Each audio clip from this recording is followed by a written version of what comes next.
안녕하세요. 오늘은 제가 퀸으로 밥하는 것에 대해서 알려드리려고 하는데요. 보통 때는 제 손만 보셨죠? 오늘은 좀 설명드릴 게 있어서 화면으로 지금 촬영을 하고 있고요. 밥 하시는 거 보통 평소에 어떤 도구를 이용을 하세요? 어, 전기밥솥을 사용을 하시거나 아니면 압력밥솥을 많이 사용을 하시는데 퀸을 이용해서 밥하는 거를 굉장히 맛있는 밥을 만드실 수가 있어요. 그래서 퀸 냄비가 있는다고 하더라도 나는 냄비밥을 활용을 하지 못했다라고 하시는 분들한테 좀 도움이 되셨으면 좋겠습니다. 그래서 지금 오늘 사용할 냄비는요, 삼중 스텐팬이고요. 그런데 저희가 밥이 맛있다라고 하는 기준이 어떤 거냐면 일단 첫 번째로 수분감이 또 많아야 되고요. 또 센 화력이 필요해요. 그리고 열이 골고루 잘 전달이 돼야지 맛있는 밥을 만들 수가 있는 건데 그런 도구로 가장 좀 각광을 받는 게 저희가 이렇게 TV 같은 데 맛집을 보게 되면 유명한 밥이 맛있다는 그런 식당들이 있어요. 그런데 그것에 가게 되면 특별히 쌀이 맛있다라고 하기보다는 그 조리 도구가 다른데요. 첫 번째로는 가마솥, 두 번째로는 양은 냄비, 이 두 가지라고 합니다. 그래서 가마솥 같은 경우는 이게 압력이 세죠? 그리고 이 뚜껑이 무겁기 때문에 아무래도 압력 기능을 하게 되는 거죠. 그리고 이음새가 없기 때문에 열 전도율이 굉장히 좋아요. 그런데 압력밥솥, 그러니까 이제 그 가마솥밥 말고 다른 양은 냄비 같은 경우는 화력이 세요. 그러니까 굉장히 이렇게 센 화력으로 밥을 먹을 수가 있는 건데, 근데 그 두 가지 장점을 다 취한 게 아미 퀸 냄비라고 하는 거죠. 그래서 제가 오늘 밥을 할 때는요, 이 3중 소스팬, 대형 소스팬을 사용을 할 거고요.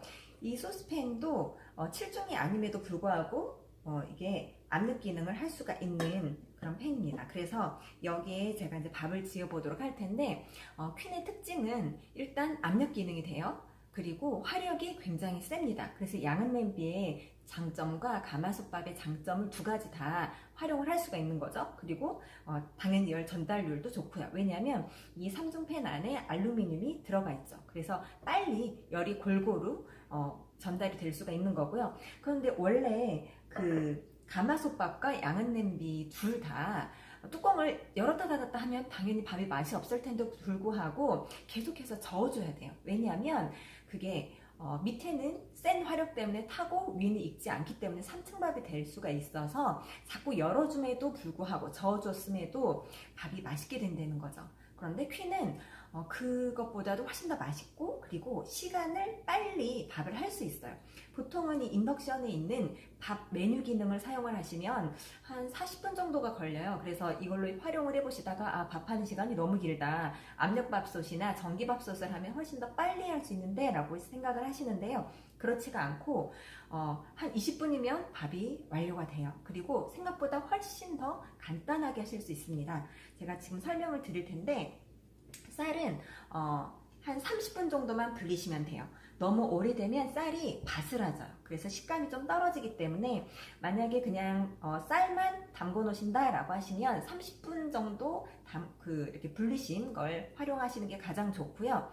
잡곡이나 아니면 좀 묵은 쌀이다 라고 하시면 조금 더 기간을 이제 늘리시면 좋겠죠. 그래서 이 안에 잡곡이나 아니면 묵은 쌀이라고 하더라도 수분을 잡고 있는 건 똑같아요. 그렇기 때문에 결과적으로는 여기에 들어갈 때 쌀과 물의 양은 1대1로 넣으시면 됩니다. 그래서 1대1로 넣으시고 여기에 만약에 제가 나중에는 뭐 여러 가지 나물 같은 것도 집어 넣어서 밥을 할 텐데요. 오늘은 그냥 오늘은 그냥 흰 쌀과 물만 이렇게 넣었고요. 여기에 별다른 잡곡을 넣지 않은 대신에 뉴트릴라이트의 식이섬유를 한 포 넣도록 하겠습니다. 이건 수용성 식이섬유이기 때문에 물에 굉장히 잘 녹아요. 그리고 식이섬유는 열에도 파괴되지 않기 때문에 이렇게 뜨거운 요리를 할 때도 활용을 하실 수가 있어요. 그래서 저는 이거 한 포를 여기에다가 집어 넣을 거고요. 그래서 이렇게 밥할 때 현미밥을 한 것 같은 그런 효과를 보실 수가 있습니다. 식이섬유를 한 포 넣었고요. 그리고 전원을 켜서 7단에 20분을 일단 세팅을 해볼 거예요. 그리고 7단이나 8단으로 세팅을 하신 후에 수봉 현상이 나는 거는 쌀이 2컵이든 3컵이든 그게 시간이 좀 다르겠죠. 만약에 많은 양의 밥을 하면 이 수봉 현상이 나기까지 좀 시간이 걸릴 거고요.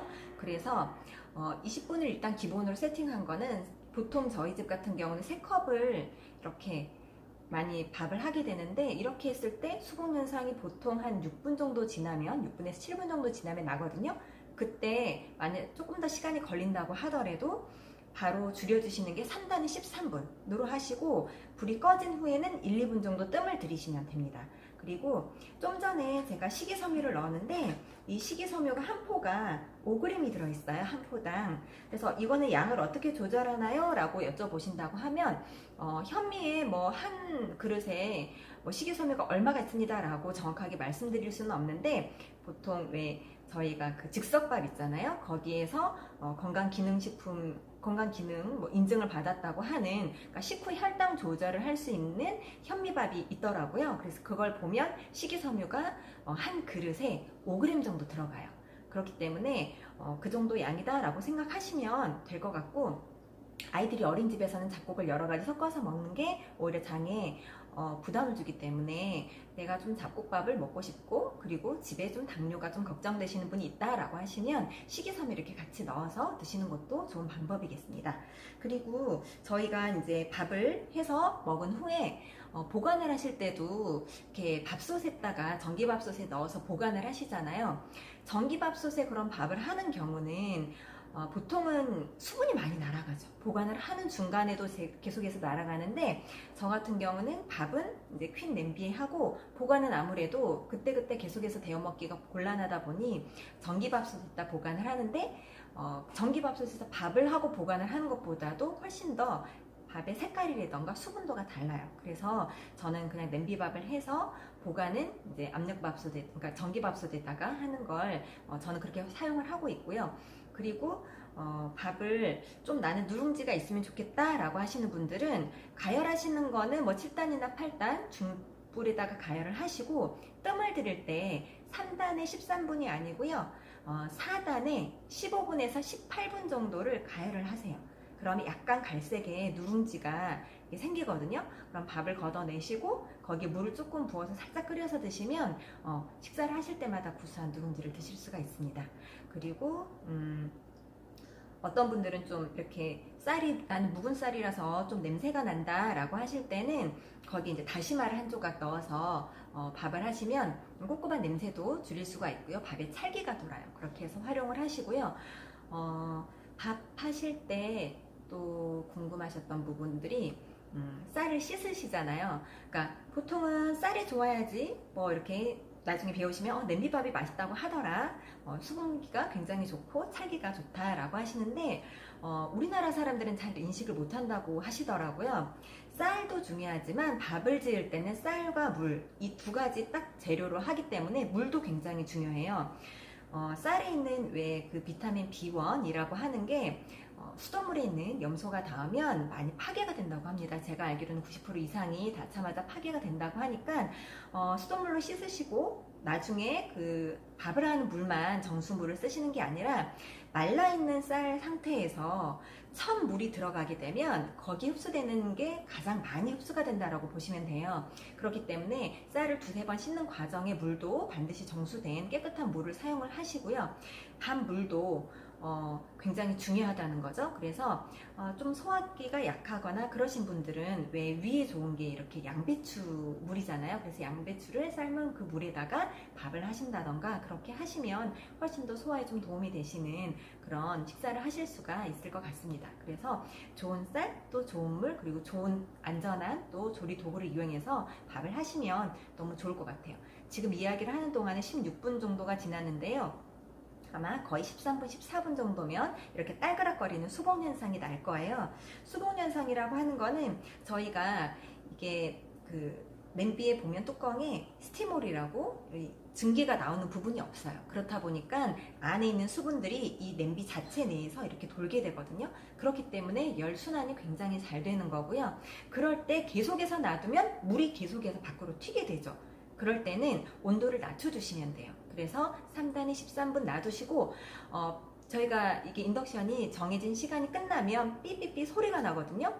바로 성질 급하게 뚜껑을 여시면 어떻게 되냐면 이 뚜껑, 그러니까 냄비 안에 수분들이 바깥쪽, 냄비 바깥 사이드 쪽에 이렇게 물기가 쫙 붙어 있어요. 그러면서 이렇게 그 뭐라 그러죠? 이렇게 날림 같은 게 그 약간 습자지 같은 그런 애들이 생기거든요. 그러니까 열이 가해졌을 때는 수분이 밖에까지 이렇게 나와 있다가 불이 꺼지면 이게 다시 쌀 알 안으로 들어가게 됩니다. 그렇기 때문에 뜸을 한 3분 정도 들이도록 하시고요. 그 다음에 뚜껑을 열어서 보시면 보통은 저희가 압력밥솥을 이용을 하면 쌀 알이 이렇게 줄어들어 있어요. 그런데 냄비밥을 하면 쌀 알이 그대로 살아서 서 있어요. 그렇기 때문에 다이어트를 내가 하고 싶다라고 하시면 이게 밥을 한 공기에 담아도요, 압력밥솥을 하면 이게 꽉꽉 눌러져서 굉장히 또 찰기는 있어 보이지만 이게 눌러져 있는 상태로 밥이 돼서 나오거든요. 그런데 냄비밥은 그렇지가 않다는 거죠. 쌀의 그 자체의 모양을 또 보시면 아, 이런 게 다르구나 라고 하시는 걸 아실 수가 있을 것 같습니다. 오늘 또 좀 이런저런 설명을 드렸는데 도움이 되셨을지는 모르겠고요. 일단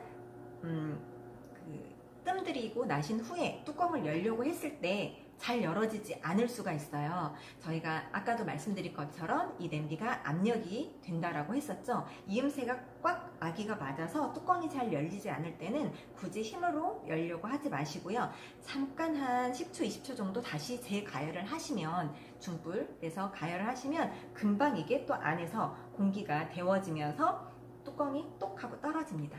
그렇게 해서 여시면 될 것 같고요. 맛있는 밥 하셔가지고요. 영양소 많은 그런 식단으로 잘 건강 유지하시기 바랍니다.